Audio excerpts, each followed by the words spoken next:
Hello, everybody. I just wanted to stop by this Tuesday with another quick live. A lot of people have been asking me about home protection, home cleansing, and home protection. One of the questions I get asked is about smoke cleansing. And there's something very powerful about smoke cleansing. Our plant allies have a very strong energy. And the spirit world really responds to scent. It's a very effective way of communicating what you need to do. So especially when you first move into a space, you want to do everything that you can to claim it. And then you can regularly, from there, deal with things as they come up. But it's something to do not just when you feel like there's some kind of a problem or an entity in your house. It's something that you can do regularly, set up kind of a routine, and you'll feel the energetic difference in your house because energy even seems to get stagnant sometimes. Now, the first thing you want to do is decide how major of a cleansing you want to do, okay? If you want to do smoke cleansing, you can get an herbal bundle. I burned most of this one away, and they come in different sizes and different herbs that have different kinds of energies. You can actually, just like I showed yesterday also, you can do it with incense. And they have wonderful incense now that's very natural. It doesn't have all the chemicals. And I love the incense like I showed you yesterday. They're rolled in the actual herbs. So you really get that scent and you really get that energy from that plant ally who's helping protect your home. So when you start to protect your home for the very first time, the strongest thing in my experience to cleanse with is dragon blood sage. It's very heavy, very cleansing. I think it's the strongest herb and resin combination that you can use, cleansing out that old energy. And like I said, incense is good, the incense sticks. And then there's, I don't have any here, loose incense that you burn on top of a piece of charcoal. And that's a lot of fun too because you can mix that yourself however you want it to be. But when you start with smoke cleansing, some people feel like you need to have a window open or a door open for these negative energies to escape through. I don't believe that. I believe they come and go and that walls and windows are immaterial. So I haven't experienced that. I've experienced good, strong cleansings with my windows closed. If you want to, you can open a window.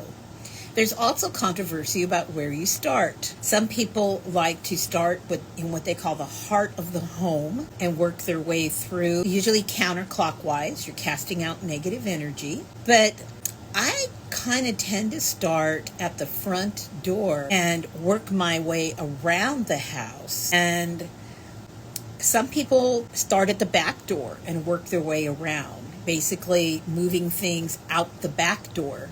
But like I said, I think as you do each room, the things just kind of disperse. I don't think it has to do with the door. And I don't think it needs to be a space for them to go through. That's just my thoughts. But I like to start at the front door.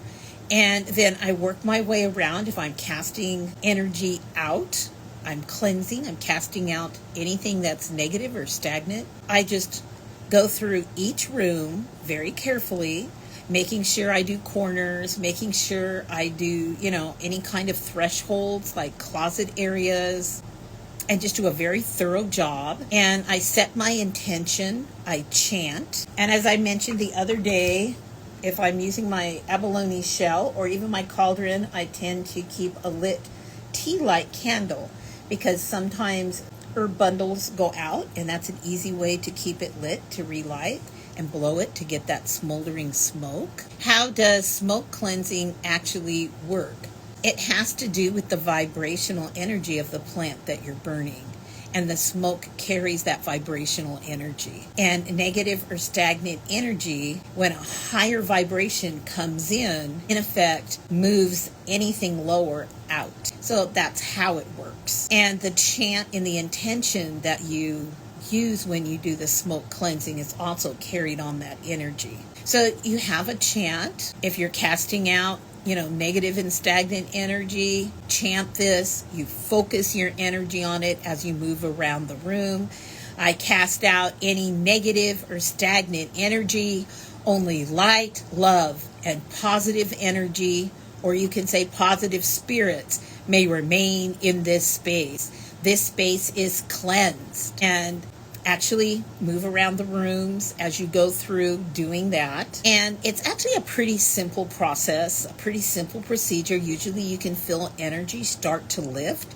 You can feel your power start to permeate the space, your intention for that space. Then what I like to do is when I go all the way through the house is I like to start over with something that's very positive.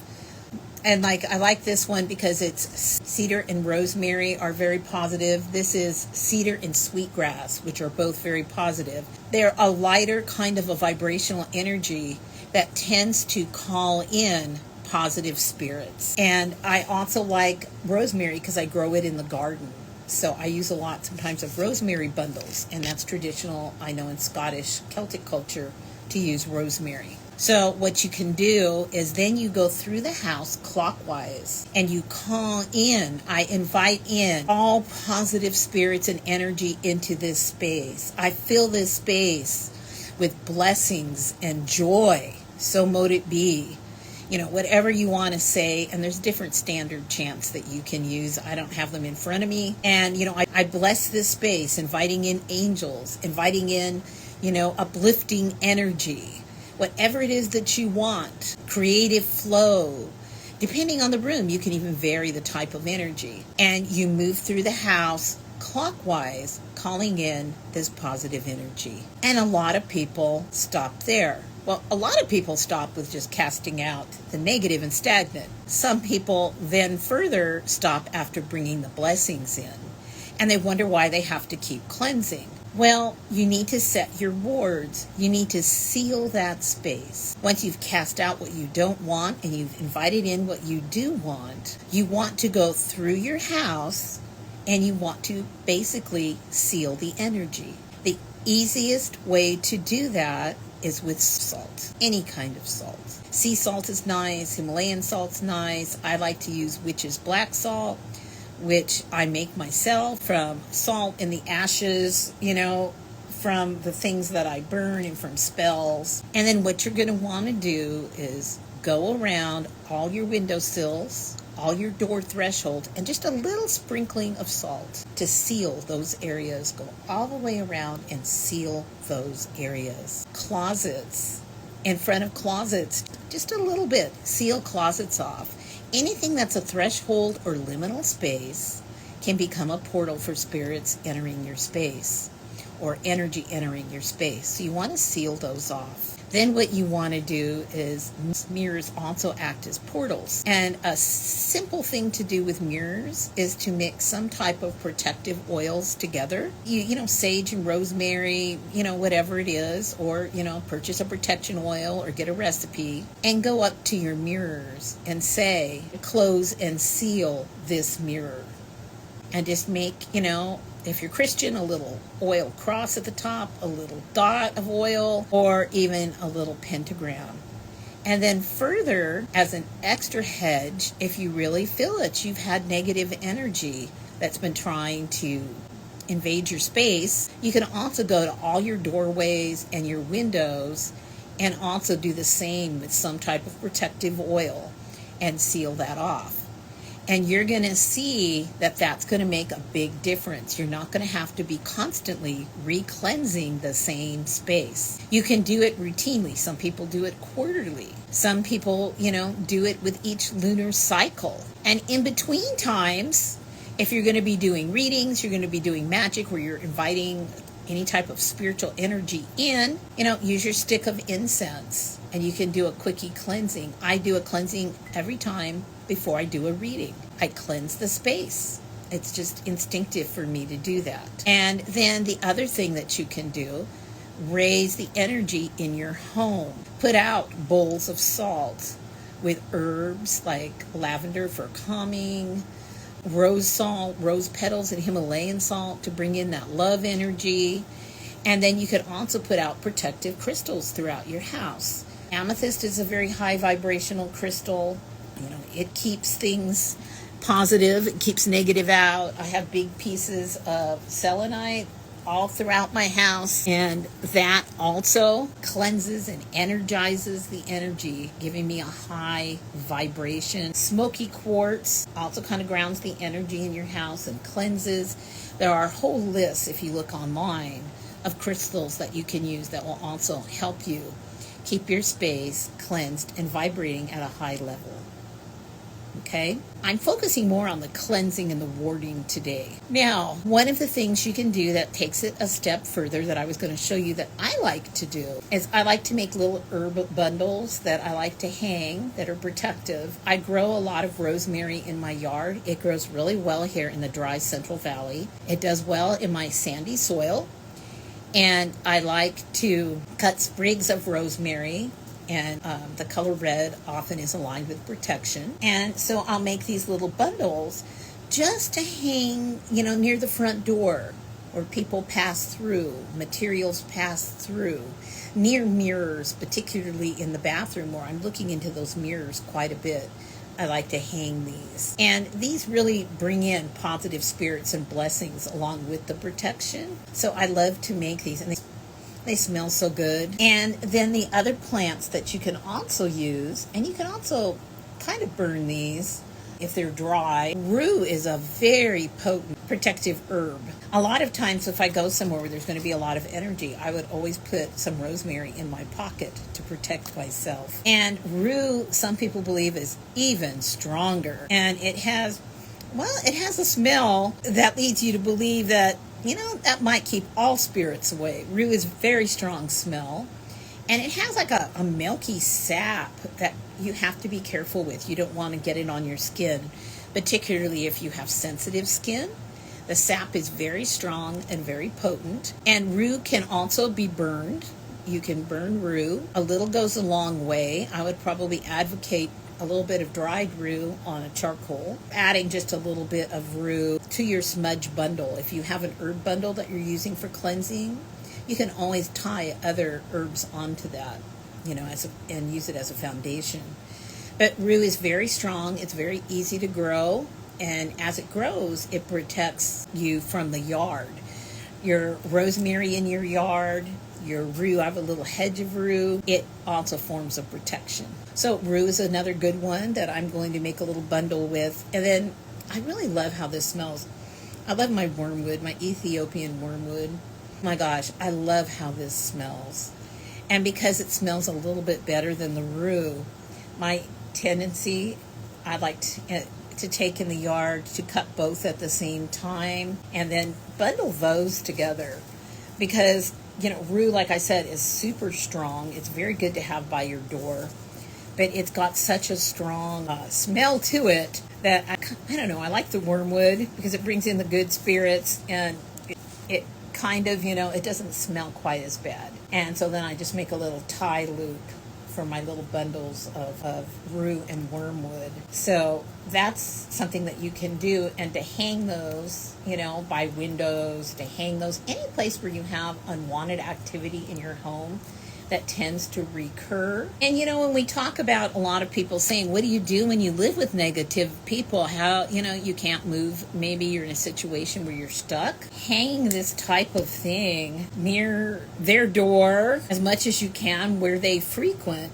That can help. And you may find it discourages them from hanging out there. Plus, it'll negate their energy just a little bit at the same time. So making these little bundles, and there's something about working with herb allies. When you go to the plant, you ask permission.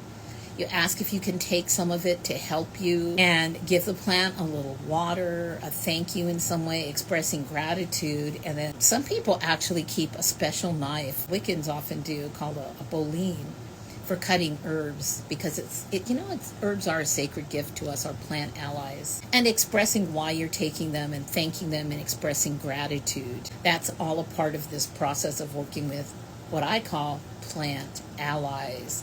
And I have some things to post tonight about working with plant allies a little bit more. There's a lot of different ways to do that. But these little bundles, they just really work out well, and they're easy to replace, and they don't make a mess. And I find my cats tend to leave them alone. So remember, heavy duty cleansing when you first move in somewhere. After any cleansing, bringing in the blessings, calling in the positive spirits. If you don't want any spirits in your house, that's fine, but still call in positive energy. Call in the blessings and fill that space. I love cedar for that. I love rosemary for that. Lavender really mellows the energy in a house. So sometimes there are bundles that have like a mountain sage. I like the mountain sage, the cedar, lavender. Sometimes there's different ones that I carry in my shop that are a blend. So it helps to align. If you look at the different herb bundles in my shop, it's kind of fun to read the descriptions of the kind of energy that they would bring. They all work a little bit differently, right? So as you do all these things, your home, you'll feel that energy start to settle in. And then warding, going around and making sure to ward the perimeter inside your house. Any place there's a portal, seal the mirrors. You'll notice you'll need to cleanse less frequently. And every once in a while someone asks me about the outside of their property. The best thing you can do is to get some railroad ties, iron railroad ties, and then some people cleanse them by throwing them in some kind of a pan and putting a little whiskey on them and lighting them up. But whatever you do, iron already repels negative energy, so you don't really need to do that. But you take them and you pound them into the four corners of your property, all the way down in there, citing your intention, calling upon that iron for protection, and then going around the perimeter of your property once, or I like to do it 3 times. One time in an extreme situation, I did it at 3 a.m. I went around my property 3 times, and I did that for 3 nights in a row. Trust me, it was needed. And just a little tiny bit of salt, because salt gets a bad rap because it's not healthy for the plants, and it does change the soil if you use a lot of salt. Just go around the perimeter with the salt, citing, this is my property. This is my energetic boundary. Only positive spirits, positive energy is welcome on this property. And really asserting your claim to that space. Someone's asking, can you take a little bit of that to work? You can. And it doesn't even need to be in big old bundles. Sprigs in your drawer if you have a workspace or any place where you could just put a little bit of it, it'll make a big difference. And if you have a desk drawer even where you could just put a little net, those little netting sacks. I don't have one up here right now.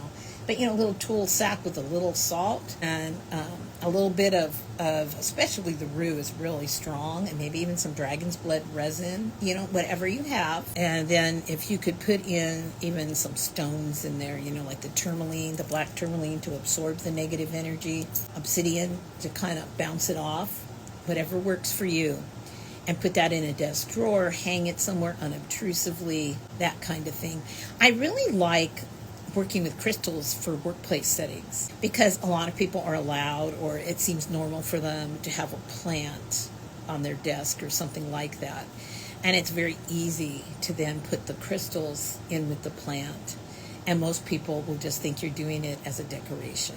They won't think it's aimed at them, so to speak. So that's a very good question. It will help your workspace. It's one of the simplest ways to do that. And I do want to say, the wards won't keep everything out. It doesn't work that way. I had somebody come into my home that had a negative attachment that took the form of a large shadow figure. And it was really interesting because it took me a while to figure out that it came in with her, and that because I invited her and it was attached to her, it came in with her. And now I know when I ward before she comes into my home with a little bit of protection oil, I really do set a boundary and I say, you know what? Any kind of negative energy or entity that is bound to so-and-so is not welcome in this space and cannot stay here. And I'm very firm, and I haven't had a recurrence, thank goodness, because it caused a lot of trouble with electronics and draining batteries and stuff like that in the house. Minor kinds of stuff. But what got rid of it? I was making a big old patch of my protection oil, and I was really doing kind of an energetic thing with that oil. And my gosh, all my light bulbs in the kitchen, this big light fixture. All the bulbs made loud popping and banging sounds like the olden day bulbs used to. And these were modern fluorescent bulbs. And they snapped and crackled and popped and banged and went out. It was a very dramatic. And it turns out Dan came home and tested all the bulbs, and the bulbs were good. And when he put them back in the fixture, they didn't light up. Well, we have a big old china cabinet-like thing pressed up against a wall, and there's a switch behind it that we always keep on because there's another switch by the door, and that's the one we turn off and on. We keep that one on always behind the china cabinet just so it doesn't muck us up when we go through the other door.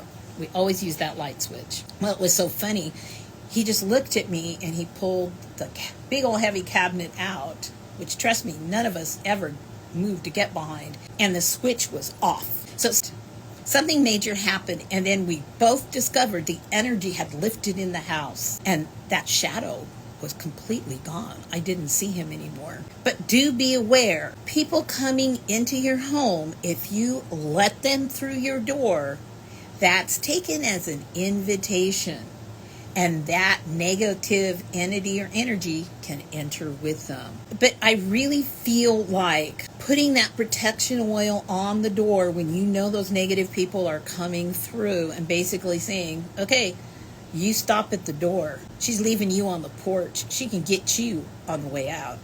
Really worked. And she was aware of this in my house. It appeared, and it was huge. And I looked, and she turned at the same time, and we both looked, and we looked back at each other. And she was very sweet. She was just kind of like an apprentice learner. And she just looked at me, and she said, don't worry, your house is haunted too. My house is filled with those big dark shadows. And I happened to know the man she was married to was involved with some very unsavory lines of work. And I didn't want to have her not be able to come back to my house because there are people that I work with closely. I see their light and I see their energy, and I love working with them and teaching them. But I hope these are helpful. I'm going to come back. I haven't forgotten the people who say they want to learn tarot. I am on it.